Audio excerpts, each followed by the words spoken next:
A sermon for the second Sunday after Trinity. Coping with life storms is something the world is going to have to do more and more. What with hurricanes, whirlwinds, tsunamis, floodings, it seems as if we may be in for a rough ride in years to come. But not all storms are down to global warming. Some of them are homegrown and can be just as destructive. Marriage breakups, bankruptcies, redundancies, loss of a loved one. When such storms hit our lives, how do we cope? How do we keep faith with the one that can see us safely through them? In our readings this morning, we have examples of people having to cope with extraordinary circumstances. So let's look at these to see if their experiences can help us discover how we should respond when life's storms rock our boat. Surprises are something we can always count on when dealing with God. After 37 chapters of dialogue, heart-rending prayers, and a life and death question hurled at God by Job, God finally speaks back to him, but instead of that still small voice, he thunders a series of questions back at Job from the centre of a whirlwind. Who is it who darkens counsel with words, devoid of knowledge?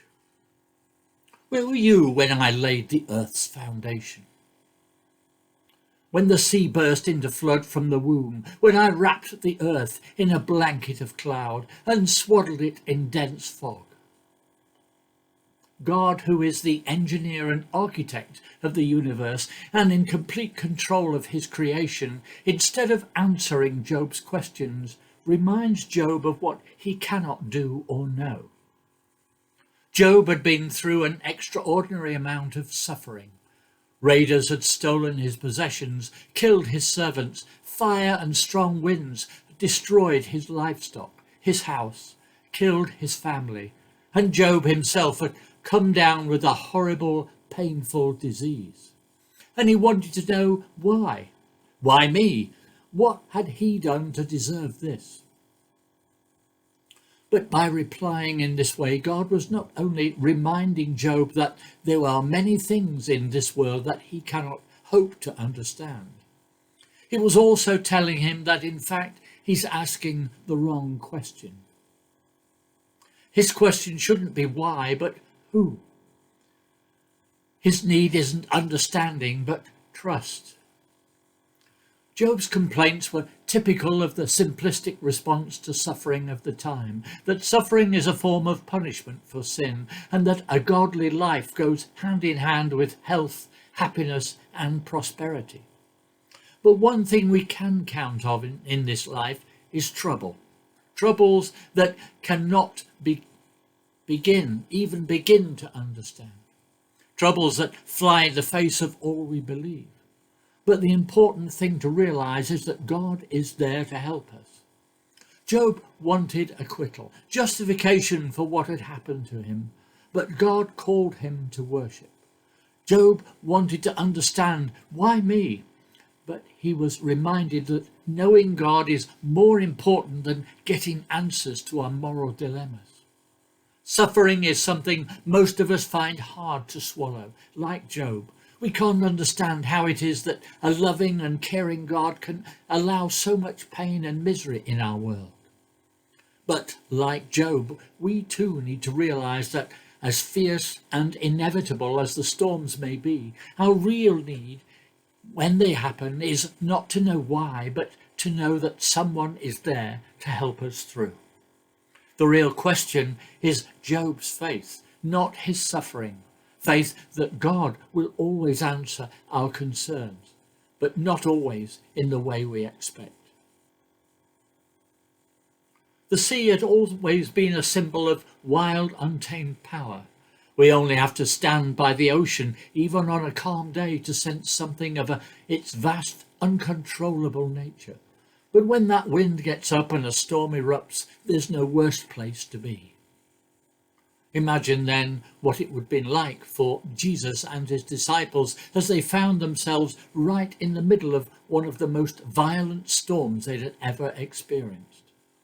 The disciples were seasoned fishermen, spent most of their lives on the water, so coping with Galilee storms was for them an everyday experience. They knew that when the wind started to blow, a boat on the lake can get tossed about like a child's toy.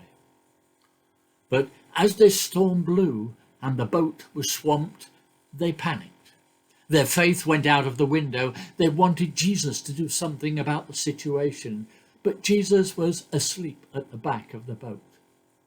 "Teacher, we're sinking. Do you not care?" They thought they'd been left to fend for themselves, but Jesus wanted them to discover that his presence was all they would need to survive. Jesus rebukes the wind and calms the sea and turns their question around. "Have you no faith even now?" says Jesus. They had been with him for about a year, seeing him say and do extraordinary things, listening to him, teaching all day. Yet still they hadn't realized his true identity as God and what his presence and power really means. Their story was written around 65 AD, about the same time as the persecution of the Christians in Rome under Nero, and would have been told over and over again to those early Christians, reminding them of Jesus' power over nature, and that just as Jesus could control the wind and the sea, so he can also bring his peace and power in the midst of fear and death. One thing is certain, there will be storms in our lives, but they will not last forever, and the calm will return through the presence of Jesus. And what matters most is that we face our fears and turn to God when we need his help, and not turn away from him when we need him most. To have Jesus on board does not mean we escape life's storms. Rather, we find the strength and the courage of his living presence to enable us to cope. The message from Jesus is, don't be afraid, just believe. These words may ring rather hollow when it's us and not someone else facing a fearful or life-threatening situation.